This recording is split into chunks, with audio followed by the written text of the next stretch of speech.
పెద్దలు గౌరవనీయులు పవన్ కళ్యాణ్ గారిని మాట్లాడవలసిందిగా కోరుతున్నాను.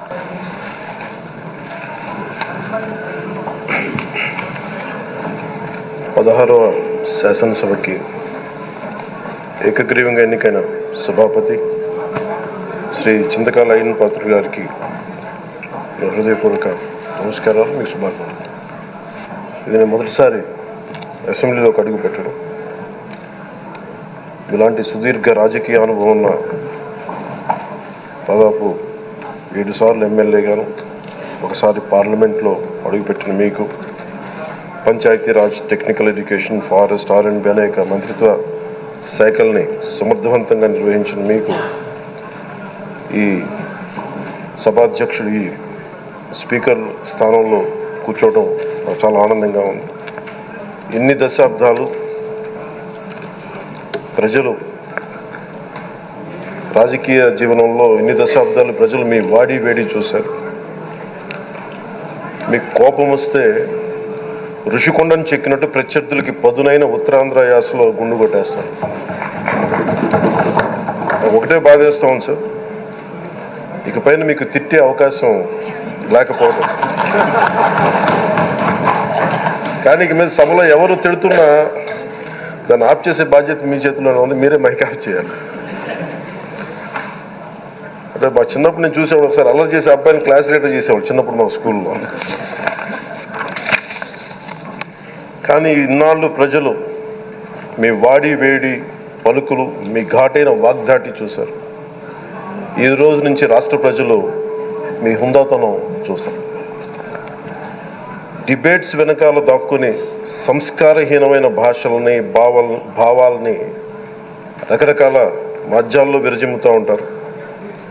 దాని నియంత్రణ మీ ఆధ్వర్యంలో ఇక్కడి నుంచే మొదలవ్వాలి. ఇందాక సభానాయకులు గౌరవ ముఖ్యమంత్రి శ్రీ చంద్రబాబు నాయుడు గారు చెప్తారు, ఆడబిడ్డలు ఏ విధంగా నలిగిపోయారు ఈ రాష్ట్రంలో గత 5 సంవత్సరాల్లో. చిన్న లేదు, పెద్ద లేదు, ఎవరని లేదు. ఎవరన్నా సరే ఒక మాట మాట్లాడితే వాళ్ళని వ్యక్తిగతంగా దూషణ, సోషల్ మీడియాలో వాళ్ళని క్యారెక్టర్ అసాసినేట్ చేయటం, వాళ్ళు పెద్ద నాయకులు కావచ్చు, కార్యకర్తలు కావచ్చు, లేదా వాళ్ళకి ఎదురు తిరిగి ఒక ఒపీనియన్ చెప్పి ఎవరైనా సగటు మనిషి కూడా కావచ్చు, అది ఇక్కడతో ఈ రోజు నుంచి ఆగిపోవాలి అధ్యక్ష. అది మీ ఆధ్వర్యంలోనే మొదలవ్వాలి. గత ప్రభుత్వం తాలూకు సభ జరిగిన విధానం చూస్తే ఈ వ్యక్తిగత దూషణ ఇవన్నీ చాలా ఇబ్బంది పెట్టే ప్రజలు. ఈ రోజున వాళ్ళకి 11 సీట్లకు పరిమితం అయ్యారు, ఈరోజు లేరు, ధైర్యం లేదు వాళ్ళకి. విజయాన్ని తీసుకోగలిగారు కానీ ఓటమిని కూడా ధైర్యంగా కూర్చుకునే వాళ్ళకి స్థాయి లేదు, వాళ్ళకి పారిపోయారు ఇక్కడి నుంచి. భావంలో ఉండే తీవ్రత భాషలో ఉండాల్సిన అవసరం లేదు. భాష మనుషుల్ని కలపడానికి కానీ విడగొట్టడానికి కాదు. భాష విద్వేషం రేపడానికి కాదు, పరిష్కరించడానికి. ఎంత జటిలమైన సమస్య అయినా, భయంకర సమస్య అయినా చర్చల ద్వారా పరిష్కరించుకోవడానికి కానీ వివాదం సృష్టించడానికి కాదు. ఈ సభ ఉన్నది అందుకు. కానీ మనం చూసింది వాళ్ళ దగ్గర నుంచి బూతులతోటి, వ్యక్తిగత దోషులతోటి రాష్ట్ర పురోభివృద్ధిని ఆపేశారు.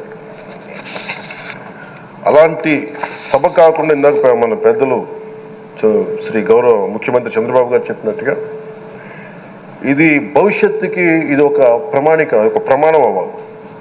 2047 వరకు ఇంత అద్భుతమైన స్థానంలో మనకి ఆంధ్రప్రదేశ్ తెలుగు జాతి ఉన్నత స్థాయికి వెళ్ళాలంటే ఈరోజు మనం వేసే ప్రతి అడుగు అది భవిష్యత్ తరాలకు ఒక నిర్దేశక, ఒక టచ్ స్టోన్గా ఉండిపోవాలి, ఒక గిట్ రాయిగా ఉండిపోవాలి. ఈ రోజున ఈ సభలో ఉన్న గౌరవ సభ్యులందరూ చట్టాలు చేయడానికి ఉన్నారు, చట్టాలు ఉల్లంఘించడానికి కాదు. విభేదించడం అంటే ద్వేషించడం కాదు, వాదించడం అంటే కొట్టుకోవడం కాదు. ఇవన్నీ విభేదించడం, వాదించడం ఇవన్నీ ప్రజాస్వామ్యానికి చాలా మౌలికమైన పునాదులు. ఆంధ్రప్రదేశ్ ఆవిర్భావం జరిగి అసలు భాషా ప్రయుక్త రాష్ట్రాల ఆవిర్భావమే మన ఆంధ్ర రాజ్యంతో మొదలైంది. అమరజీవి పొట్టి శ్రీరాములు గారి బలిదానం మీద మన రాష్ట్రం పుట్టింది. 56 రోజులు తిండి తిప్పలు తినకుండా నరకం అనుభవిస్తూ ఆయన బలైపోయారు. ఆయన మరణానికి చేరువవుతూ ఆమరణ నిరాహార దీక్ష చేసిన ప్రతిరోజు మనకి దాదాపు ఈ సుదీర్ఘమైన 6 దశాబ్దాల కాలం 1.5 సంవత్సర కాలం అంటే ఆయన ప్రతిరోజు చావుకి చేరువవుతూ భోజనం లేకుండా ఆయన గడిపిన ప్రతిరోజు మనకి 1.5 సంవత్సర కాలం. అలాంటి నేపథ్యంలో అలాంటి మహోన్నతుడు శ్రీ పొట్టి శ్రీరాములు గారి త్యాగాన్ని కనుక మనం ఈ సభలో ప్రజా సంక్షేమం కోసం మాత్రమే చర్చలు జరగాలి, వాదోపవాదాలు హద్దులు దాటకుండా ఉండాలి, వ్యక్తిగత దూషణకి తావివ్వకుండా ఉండాలి. అలా కాకుండా గత ప్రభుత్వం లాగే ఈ సభని తిట్లకి బూతులకి కొట్లాటికి వాడితే ప్రతి నిమిషం పొట్టి శ్రీరాములు గారి బలిదానాన్ని అవమానం చేసినట్టే. ఒక గొప్పవాడు ఒక మహానుభావుడు బతికినప్పుడు మాత్రమే కాదు, చనిపోయిన తర్వాత కూడా కొన్ని తరాలు ఉపయోగపడతారని నిరూపిస్తారు. అలాంటి కోవకు చెందిన మహానుభావులు ఆంధ్ర రాష్ట్ర సృష్టికర్త, భాషా ప్రయుక్త రాష్ట్రాలకు శ్రీకారం చుట్టిన ద్రష్ట, అమరజీవి శ్రీ పొట్టి శ్రీరాములు గారి స్మృతిలో ఒక విలువలతో కూడిన ఒక సత్సాంప్రదాయాన్ని తెరలేపుతూ మీ ఆధ్వర్యంలో ఈ సభ జరగాలని, ఈ 5 ఏళ్ల ప్రజా ప్రస్థానంలో ఈ విలువైన 5 ఏళ్ళు రాబోయే తరానికి గొప్ప భవిష్యత్తునిచ్చేలా, అన్నం పెట్టే రైతుకి, కౌలు చేసుకునే రైతుకి, రైతు కూలీకి అండగా ఉండేలా, మహిళలకి భద్రతతో పాటు ఉన్నత స్థాయికి ఎదిగేలా, ప్రభుత్వ ఉద్యోగులకి భద్రత కల్పించేలా, పశువు పక్షి ప్రకృతి సర్వజనులందరికీ కూడా మతాలకి ప్రాంతాలకి అతీతంగా సుభిక్షంగా అభివృద్ధి పదంలో ఆంధ్రప్రదేశ్ ఆంధ్ర రాజ్యం అద్భుతమైన ప్రగతి సాధించేలా ఈ చర్చలు సాగాలని కోరుకుంటూ, సభాపతి అయ్యన్న పాత్రుడి గారికి మీ ఆధ్వర్యంలో ఈ సభ ఒక సరికొత్త సాంప్రదాయానికి సత్సాంప్రదాయానికి ఇది తెరతీయాలని కోరుకుంటూ మీకు మరోమారు శుభాభినందనలు తెలియజేసుకుంటాం. పెద్దలు గౌరవనీయులు పవన్ కళ్యాణ్ గారిని మాట్లాడవలసిందిగా కోరుతున్నాను.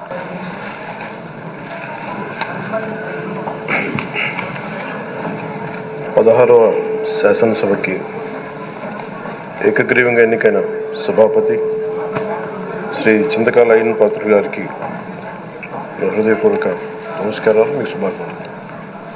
ఇది నేను మొదటిసారి అసెంబ్లీలోకి అడుగు పెట్టడం. ఇలాంటి సుదీర్ఘ రాజకీయ అనుభవం ఉన్న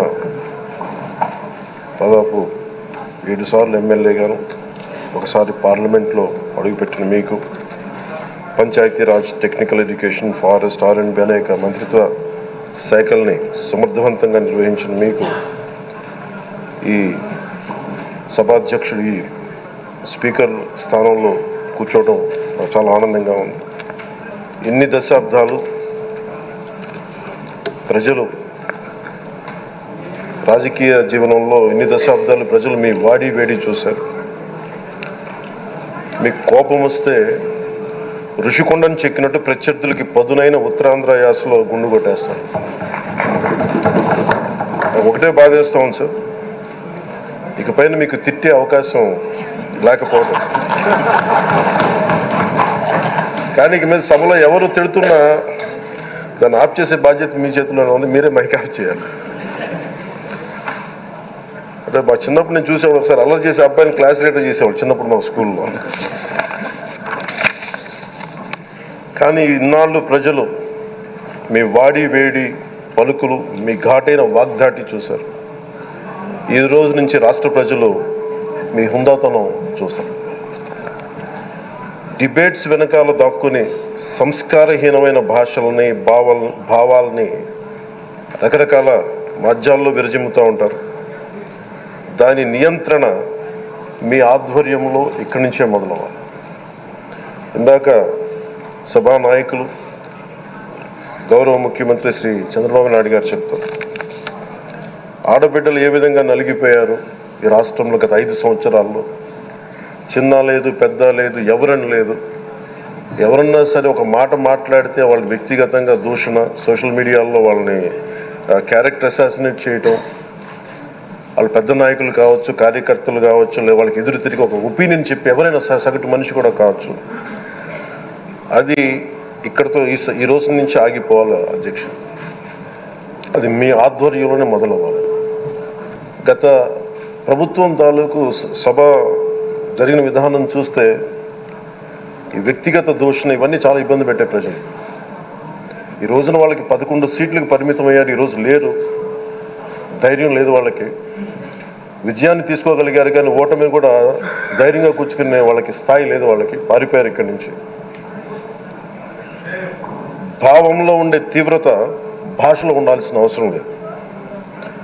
భాష మనుషుల్ని కలపడానికి కానీ విడగొట్టడానికి కాదు, భాష విద్వేషం రేపడానికి కాదు, పరిష్కరించడానికి.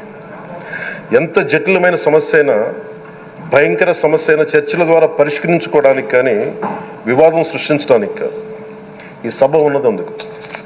కానీ మనం చూసింది వాళ్ళ దగ్గర నుంచి బూతులతోటి, వ్యక్తిగత దోషులతోటి రాష్ట్ర పురోభివృద్ధిని ఆపేశారు. అలాంటి సభ కాకుండా ఇందాక మన పెద్దలు శ్రీ గౌరవ ముఖ్యమంత్రి చంద్రబాబు గారు చెప్పినట్టుగా ఇది భవిష్యత్తుకి ఇది ఒక ప్రమాణం అవ్వాలి. 2047 వరకు ఇంత అద్భుతమైన స్థానంలో మనకి ఆంధ్రప్రదేశ్ తెలుగు జాతి ఉన్నత స్థాయికి వెళ్ళాలంటే ఈరోజు మనం వేసే ప్రతి అడుగు అది భవిష్యత్ తరాలకు ఒక నిర్దేశక ఒక టచ్ స్టోన్గా ఉండిపోవాలి, ఒక గిట్ రాయిగా ఉండిపోవాలి. ఈ రోజున ఈ సభలో ఉన్న గౌరవ సభ్యులందరూ చట్టాలు చేయడానికి ఉన్నారు, చట్టాలు ఉల్లంఘించడానికి కాదు. విభేదించడం అంటే ద్వేషించడం కాదు, వాదించడం అంటే కొట్టుకోవడం కాదు. ఇవన్నీ విభేదించడం, వాదించడం ఇవన్నీ ప్రజాస్వామ్యానికి చాలా మౌలికమైన పునాదులు.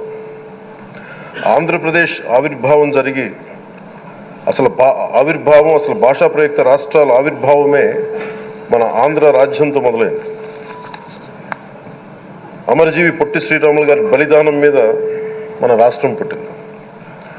56 రోజులు తిండి తిప్పలు తినకుండా నరకం అనుభవిస్తూ ఆయన బలైపోయారు. ఆయన మరణానికి చేరువవుతూ ఆమరణ నిరాహార దీక్ష చేసిన ప్రతిరోజు మనకి దాదాపు ఈ సుదీర్ఘమైన 6 దశాబ్దాల కాలం, 1.5 సంవత్సర కాలం అంటే ఆయన ప్రతిరోజు చావుకి చేరువవుతూ భోజనం లేకుండా ఆయన గడిపిన ప్రతిరోజు మనకి 1.5 సంవత్సర కాలం. అలాంటి నేపథ్యంలో అలాంటి మహోన్నతుడు శ్రీ పొట్టి శ్రీరాములు గారి త్యాగాన్ని కనుక మనం ఈ సభలో ప్రజా సంక్షేమం కోసం మాత్రమే చర్చలు జరగాలి, వాదోపవాదాలు హద్దులు దాటకుండా ఉండాలి, వ్యక్తిగత దూషణకి తావివ్వకుండా ఉండాలి.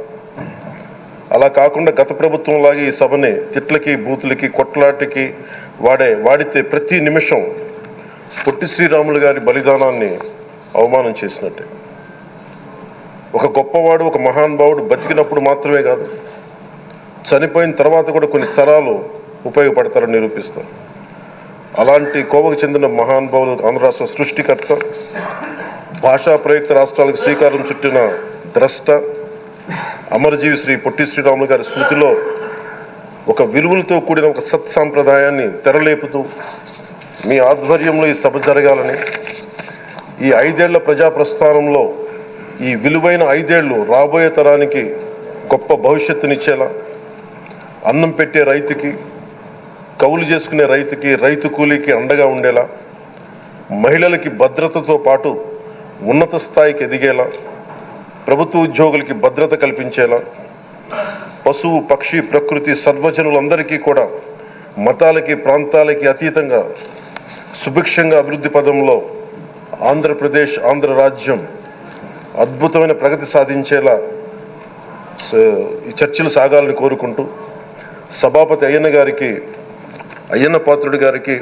మీ ఆధ్వర్యంలో ఈ సభ ఒక సరికొత్త సాంప్రదాయానికి, సత్సాంప్రదాయానికి ఇది తెరతీయాలని కోరుకుంటూ మీకు మరోమారు శుభాభినందనలు తెలియజేసుకుంటాను.